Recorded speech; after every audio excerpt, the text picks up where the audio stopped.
இரண்டாம் கட்ட வாக்குறுதிகளை அனைத்து இந்திய அண்ணா திராவிட முன்னேற்ற கழகம் அறிவித்திருக்கிறது. ஏற்கனவே மகளிருக்கு மாதம் 2000 ரூபாய், ஆண்களுக்கு கட்டணம் இல்லாத பேருந்து பயணம் உள்ளிட்ட வாக்குறுதிகளை அறிவித்திருக்கக்கூடிய அதிமுக இரண்டாம் கட்ட வாக்குறுதிகளை அறிவித்திருக்கிறது. மாணவர்களுக்கு வங்கி கடன் தள்ளுபடி உள்ளிட்ட வாக்குறுதிகளை அறிவித்திருக்கிறது. திரு வீரபாண்டியன், இந்திய கம்யூனிஸ்ட் கட்சியுடைய மாநில செயலாளர் நம்மோடு தொடர்பில் இருக்கிறார். திரு வீரபாண்டியன், இது தாக்கத்தை ஏற்படுத்தக்கூடிய வாக்குறுதிகளை ஏன் பார்க்க முடியாது? சார் வணக்கம் சார். எந்த ஜனநாயகத்துல வாக்குறுதிகள் அரசியல் கட்சிகளுக்கு மிக இயல்பு. ஏழைகள், சாதாரண எளிய மக்கள் வாழ்கிற நாட்டில் சலுகைகள் என்பது மிக இயல்பான ஒன்று. நாம் அது குறை சொல்லவில்லை. ஆனால் அண்ணா திராவிட முன்னேற்ற கழகம் மிக முன்னாள் முதல்வர் அதிமுக தலைவர் அறிவித்திருக்கிற இந்த சலுகை, அந்த அறிவிப்புகள், இந்த வாக்குறுதிகள் பிஜேபிக்கு முக்கிய உடன்பாடா என்று அவர்தான் சொல்ல வேண்டும். எந்த சலுகைகளும் கூடாது, எந்த இலவசங்களும் கூடாது என்பது பிஜேபி. உலக வங்கியில் அது அவ்வாறு கையெழுத்திட்டு இருக்கிறது. இருக்கிற எல்லா சலுகைகளும் ரத்து செய்ய வேண்டும், இலவசங்கள் கூடாது என்கிற கொள்கையை உள்ளது பிஜேபி. அவர்களோடு சேர்ந்து வருகிற போது இந்த அறிவிப்பை எவ்வாறு ஏற்பார்கள், இந்த வாக்குறுதிகளை எவ்வாறு ஏற்பார்கள்? இல்ல, பிஜேபி மாதிரி எவ்வளவு காலமாச்சு. பீகார் தேர்தலில் எவ்வளவோ இலவசங்கள் அறிவிச்சாங்க, மகாராஷ்டிரத்துல இலவசத்தை அறிவிச்சாங்க. நீங்க கிமுவை பேசிட்டு இருக்கீங்களோ?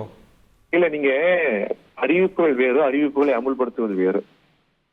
நீங்க 1000 வீடு கட்டி தந்து 3000 வீடுகளை எரிப்பது என்பது வேறு.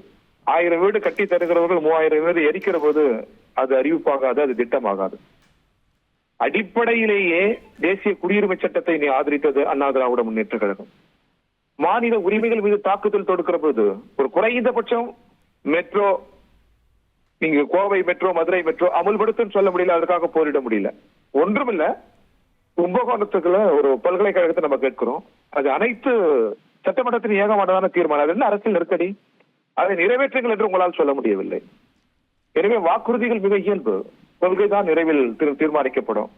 நீங்கள் வாக்குறுதிகள் அளிப்பதில் உங்களுக்கு முழு உரிமை என்றாலும் அருகிலிருந்து நீங்க யார் அருகிலிருந்து அதை அளிக்கிறீர்கள் என்கிற போது சந்தேகம் எழுகிறது. இல்ல, இப்ப இந்த மாதிரியான வெல்ஃபேர் பாலிசிஸ கடந்த அதிமுக ஆட்சியிலேயே அவங்க நிறைவேற்றியவங்க தானே. அவங்க பிஜேபியோட கூட்டணியில் இருந்த போதும் கூட இந்தியாவிலேயே சமூக நல திட்டம், சேம நல திட்டத்தில் முதன்மையாக இருப்பது தமிழ்நாடு தான். அது யார் ஆட்சிக்கு வந்தாலும் தொடர்கிறது. திமுக, அண்ணா திமுக யார் ஆட்சிக்கு வந்தாலும் தொடர்கிறது. நான் அதை குற்றம் சொல்ல, குறை சொல்லல.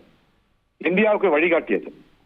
அமர்யாசன் சொல்லியிருக்கிறார். இதை ஏர் பொல்யூட்டட் எக்கலாஜிக்கல் கிரைசிஸ் இல்லாத முதல் மாநிலம் கேரளா. கர்ப்பிணி பெண்கள், குழந்தைகள், முதியோர்களுக்கு நலத்திட்டங்களில் தமிழ்நாடு.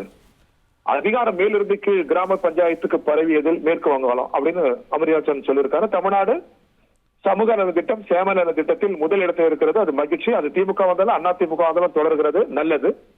அதை நான் குறை சொல்லல. நீ உங்கள் நலத்திட்டங்கள் அத்தனையும் பிஜேபி இருக்கிறதா, அதை கேட்டு சொல்லுங்கன்ற நான். Okay, very interesting. பாஜக இதோட உடன்படுதா அப்படின்ற கேள்வியை வைக்கிறீங்க. இந்திய கம்யூனிஸ்ட் கட்சியுடைய மாநில செயலாளர் திரு வீரபாண்டியன் அவருடைய கருத்துக்களை கேட்டோம். இனி செல்லும் இடமெல்லாம் செய்தி. தந்தி டிவியின் வாட்ஸ்அப் சேனலை ஃபாலோ பண்ணினா செல்ல இருக்கும் இடமெல்லாம் செய்தி. இதோ QR கோட், இப்பவே ஸ்கேன் பண்ணுங்க, ஃபாலோ பண்ணுங்க.